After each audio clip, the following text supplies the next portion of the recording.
Hey everybody, I wanted to show you my latest vinyl finds. It's been a long time. It seems like every time I upload a video now, it's always been a long time, but I just don't upload as much as I used to. Don't know why, just do it when I feel like I want to do it, and here's the time when I want to do it. So here we go.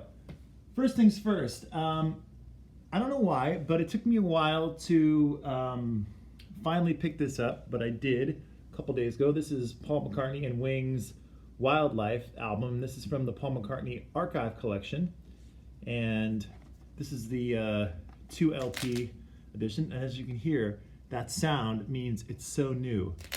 Aha. So it's got some cool photos in there, and other people have already done really great videos as far as like showing all the contents of this and giving a review of it. But so if you want to see exactly what's in here, check that out. I will say though that I listened to this, listened to it just once, but the sound quality is very good. The Paul McCartney Archive Collection, they all are done so well in my opinion. So, and this is no exception. It sounds really good. I will say I have one complaint. The bonus record on here has like a bunch of demos and stuff. The second side of it, it's cut kind of odd, so it like has like a very like, it's kind of off center a little bit. So when the needle plays over it, the needle kind of does like this thing. And on certain songs, it kind of creates like a warbly effect. So that's a little bit of a drag. And that's the only time I've ever actually run into a problem like that on one of these Paul McCartney Archive Collection pressings. So I don't know if that's just like a kind of a fluke thing or whatever, but anyway, I picked this up because it was on sale at one of my local record stores. So I think I got this for $30, which is pretty good. I think normally it goes for like 40, 45, something like that. Anyway, I'm very happy to pick that up. So that's Paul McCartney and Wings' Wildlife.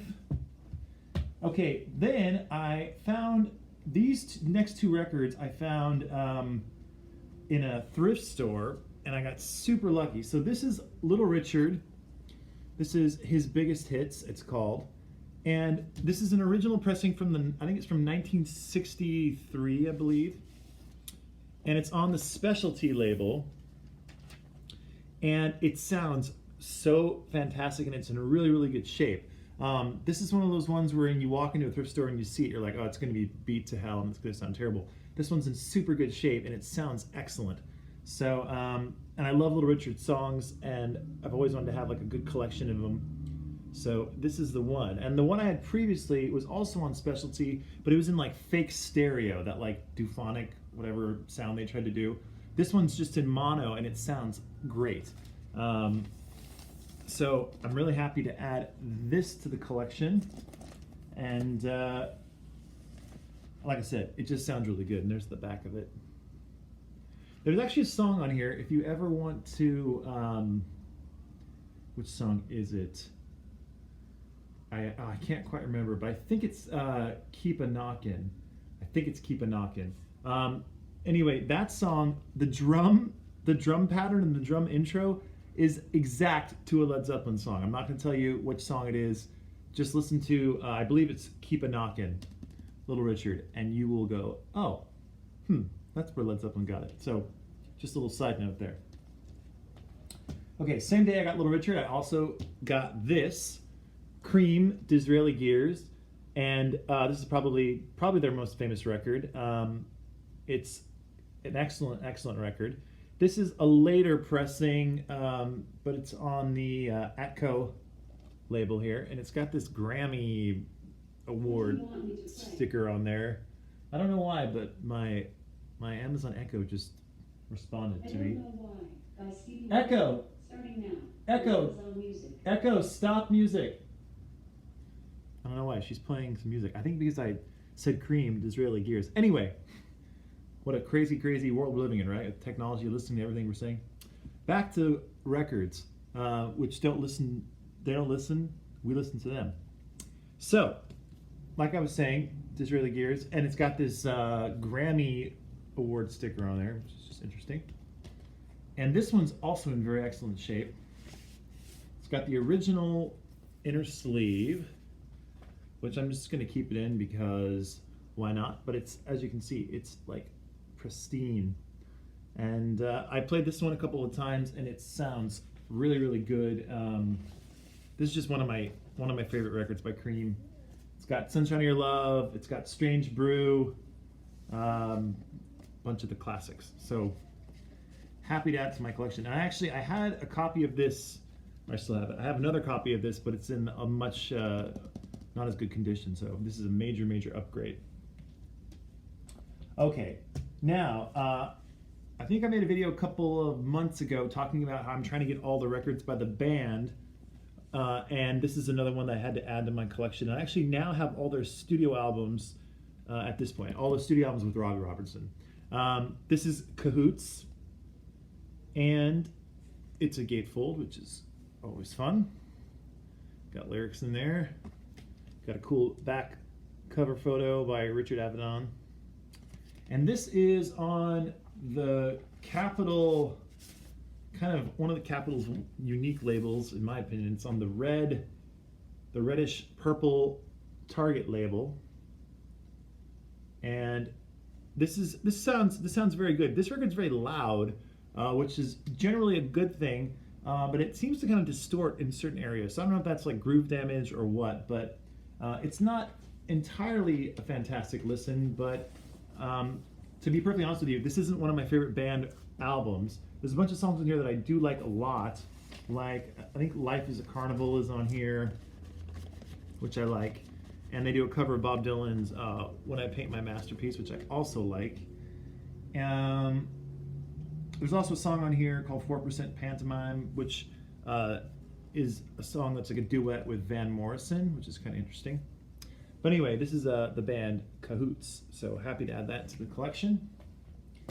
Now, speaking of collections, I'm only one record away from having every single record that was ever released by Harry Nielsen. And before that, before I got this next record, I was 2 away. So this is the one that I needed, and this is in excellent shape. This is Nielsen, I believe is how you say it. This is the last record Harry Nielsen ever made for RCA Records. This is released in 1977, and it was recorded in England, and this is a gatefold.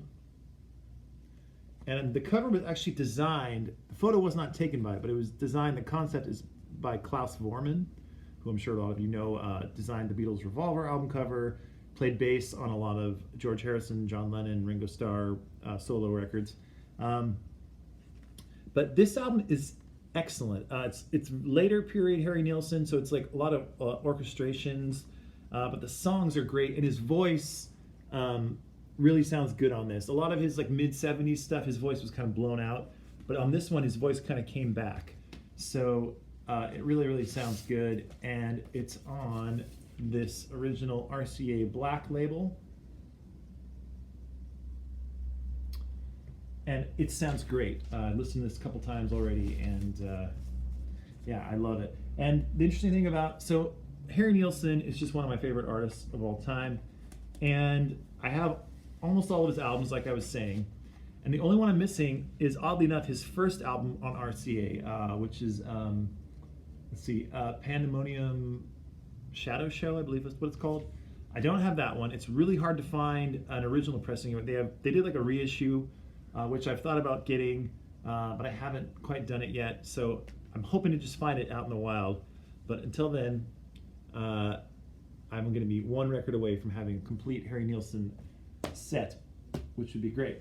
Speaking of Harry, I also picked this up. This is an upgrade because this is his third album on RCA. This is called Harry, and it's a fantastic record. This is also a gatefold. And this is a later pressing though. This is not the original orange label RCA. This is like the later, like tan kind of grayish, brownish, I don't know, label RCA. But this record is totally clean and it sounds really good. So it's a huge upgrade from my original one, which is on the orange RCA label. So that's Harry Nielsen's album Harry, which if you have not heard, it's fantastic. He does a cover of Mother Nature's Son, the Beatles song from the White Album.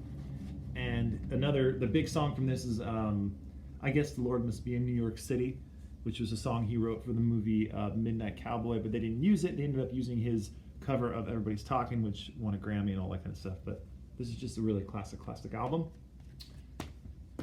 Okay, then a couple weeks ago I picked this up. This is the Honey Drippers, and this is a band that Robert Plant formed after Led Zeppelin, after John Bonham died. He formed this kind of like, he wanted to have like a big band, like an early rock and roll kind of R&B big band, and it just so happened that Jimmy Page, also from Led Zeppelin, played on a couple of songs on this as well.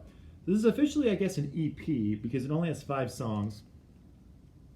But I've always heard about it. I've always seen it in record stores, but I never picked it up. I got this for $5. It's in excellent shape. It sounds really good. But to be honest with you, I don't think I'll be listening to it all that much. It's on this kind of cool looking label there. He does a cover of Sea of Love, which is really, really nice and sounds fantastic. And this is volume 1, but they never made a volume 2. So yeah, that's the Honey Drippers, which is kind of an interesting name. But yeah, there you go. Okay, now on to some new records. I picked this up. This just came out, I think, last week. Picked this up today. This is the Black Keys.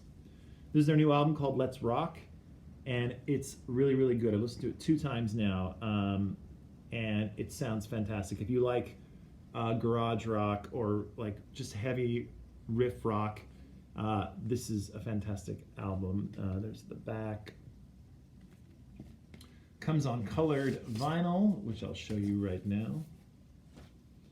Comes on this cool kind of red, not kind of red, this is definitely red, red vinyl. And the second side is just like an electrical chair there. And it sounds great. The songs are really good. If you don't know about the Black Keys, you're missing out. They're a great band.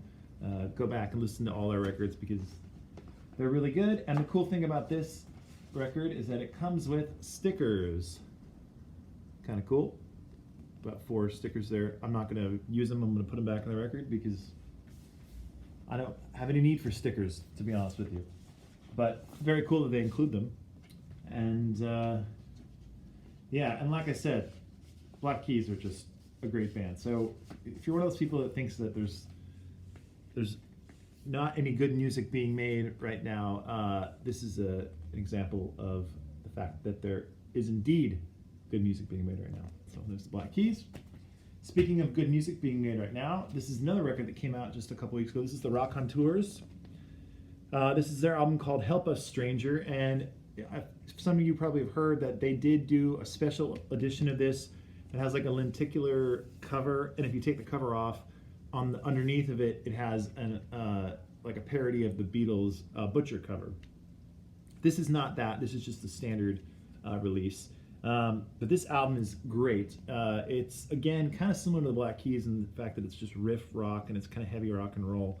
But it sounds excellent. This is on Jack White's Third Man Records, and Jack White happens to be in this band. And some cool things about this is it's just on standard black vinyl. There is the label. There's the second label. You got 2 people on the back there. And then what's very cool about this is it comes with a little lyric sheet with information, which I always like to have with a record. And it's kind of cool. They did like what I call it like the Neil Young thing, but I'm sure it's been done before Neil Young. But the inside of the record, if you can see that, has a little design on there, which is, I think, a nice touch. Always kind of cool to open up a record and you see that. So, and yeah, and the music's fantastic too. So, another band worth checking out if you haven't heard of them before. They have, I think this is their 3rd record, and the 2 before this one are also great. So you should check out the Raconteurs. I'm having a hard time putting this back in here, but there we go. So yeah, this is Help Us Stranger by the Raconteurs. Last but not least, this is not new, but it's new in the sense of it's about 10 years old. This is a record that I've loved for a long time, and I've never had it on vinyl before. Had it on CD, and I've had digital versions of it. This is Jenny Lewis and the Watson Twins, and this is an album called Rabbit Fur Coat, and it's really, really good. She's an amazing songwriter, She has a bunch of new albums out. In fact, she just put a new album out, I think, like maybe 4 or 5 months, maybe 3 or 4 months ago, which is also good. But I picked this up used in a record store in Thousand Oaks, which I was hanging out there. And it's just on standard black vinyl, but it's got this cool kind of green label. Really very heavy vinyl, maybe a little too heavy, you know what I'm saying?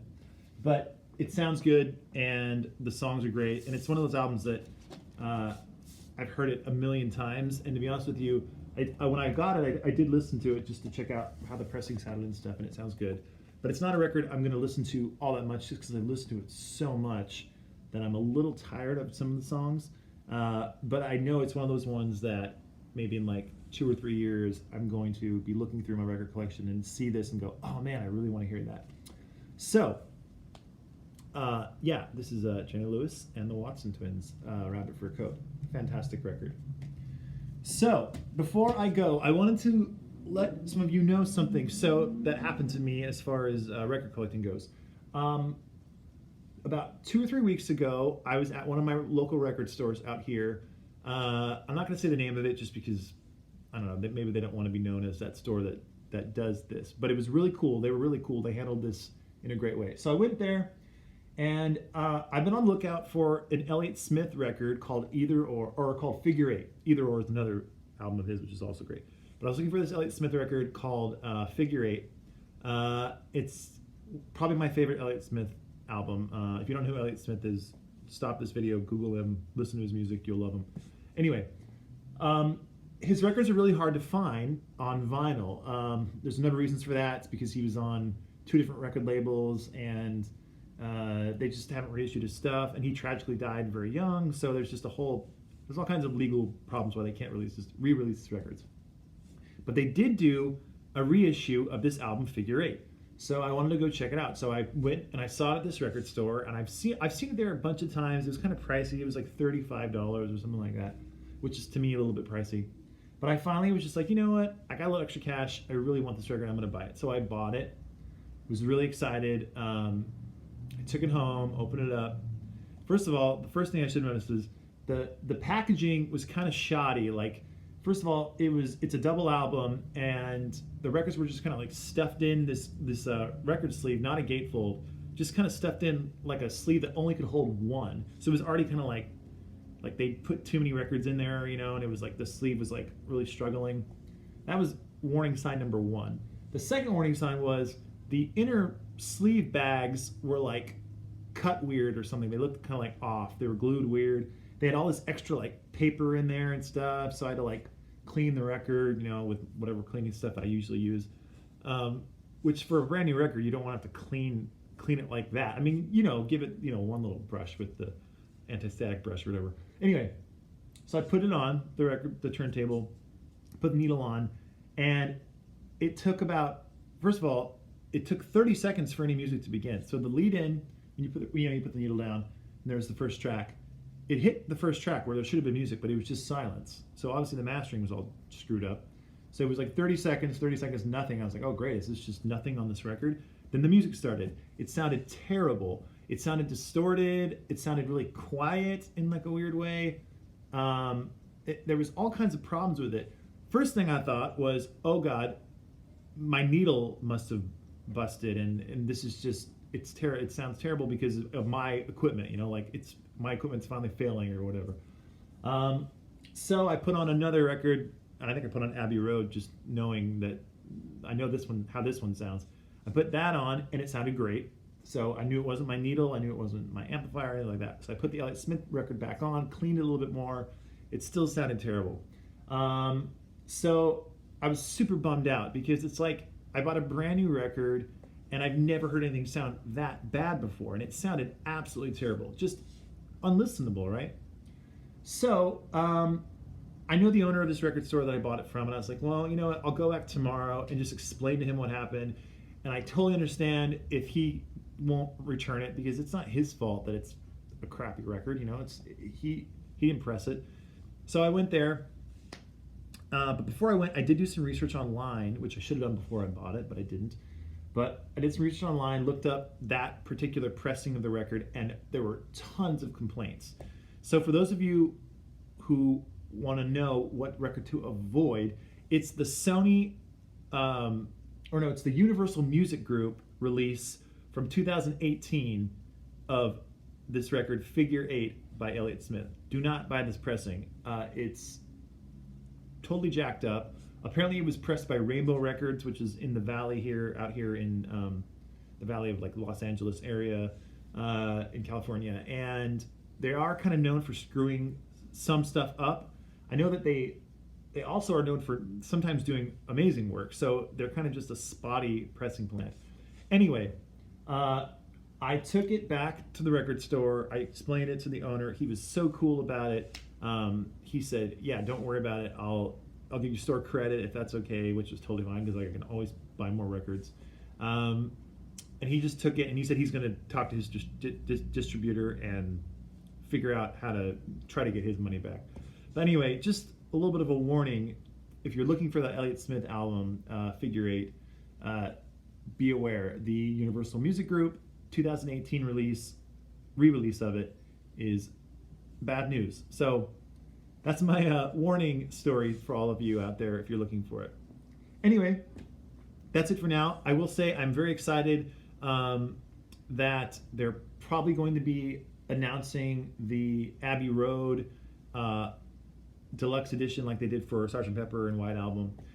That's probably going to be happening pretty soon because I saw that Giles Martin posted some like kind of cryptic picture of the old EMI mixing board, and I think it's the solid state mixing board they used for Abbey Road.